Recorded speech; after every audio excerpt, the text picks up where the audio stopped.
These are the 8 resurrection spells that you and your D&D players must know. After all, it's only a matter of time before a character finds the big exit sign and players start seeking the means to bring their friends back from the undiscovered country from whose bourn only a few travelers return. Number 1 is Spare the Dying. This cantrip doesn't precisely bring characters back from the great beyond, but it makes them stop walking toward the light. Never walk toward the light.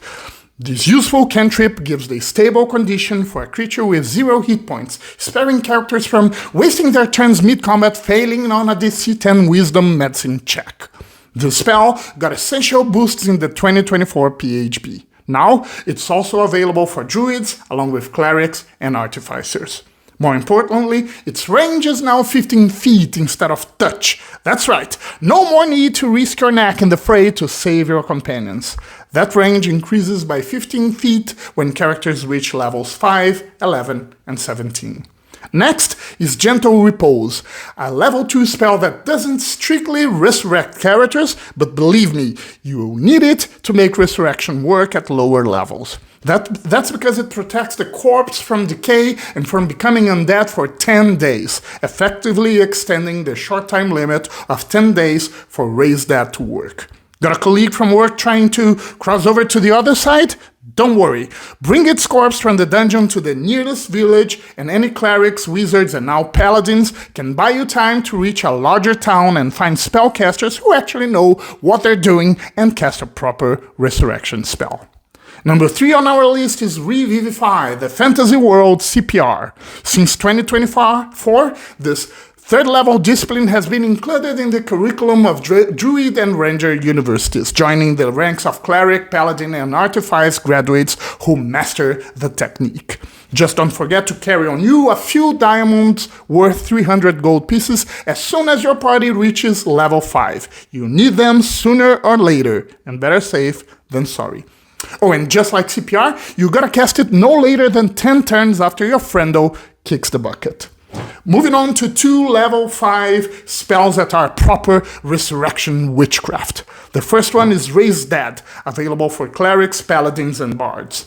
With a diamond worth 500 gold pieces, it revives a creature who has become warm food for 10 days or less and hasn't become undead.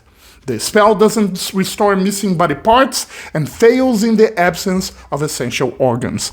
The resurrected target returns to life with 1 hit point and takes a -4 penalty to D20 tests, reduced by 1 after each long rest. Reincarnate is only available for druids and requires a diamond worth 1,000 gold pieces. The target must not have taken permanent vacations over 10 days, just like in the case of the Raise Dead spell. The good news is that only a piece of flesh from the target is required for the spell to work, and there's no problem if it has become undead at some point. The bad news is that your Goliath barbarian can reincarnate as a gnome. Yeah, a gnome. Wouldn't that be funny? At least you won't be coming back as a bunny. Huh, wait a minute. Number 6 is Ressurection, a level 7 spell available only for clerics and bards. It requires a diamond worth 1,000 gold pieces and can revive a creature that has been gone to the big slip for up to a century. It requires only a piece of the corpse and restores all hit points and missing body parts.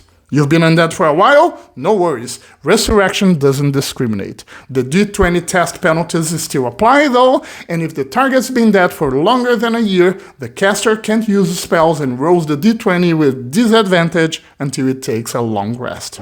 Second to last on our list is a wizards-only gimmick. It prevents characters from getting their heavenly wings early instead of resurrecting them. I'm talking about Clone, the level 8 spell for all wizards with a big Rick energy. It's a simple recipe: a diamond worth 1,000 gold pieces, a sealable vessel worth 2,000 gold pieces, 1 cubic inch of the target's flesh. You could simply touch the target, but why tell that to your friends? Put it in the oven for 120 days and voila! A clone that will instantly receive the target's soul in case it checks out early. The clone retains the same personality, memories, and abilities, and you can even make it younger. We finally get to True Ressurection, the level 9 spell available for clerics and druids only. It's everything you'd expect from a highest level spell. You only need a diamond worth 2,000 gold pieces and a target that bought the farm for less than 200 years. No crops required, no side effects, no fine print. True Ressurection delivers. And just because you're sticking around until the end of this video, here are 3 nice tables summarizing all this talky for you to take a screenshot of. These are all 8 spells with their corresponding levels, the time allowed for the target having met its maker, and the body parts required for the spell to work. This table shows the settlement minimum size, where you find spellcasters who know those spells, along with their material and casting costs.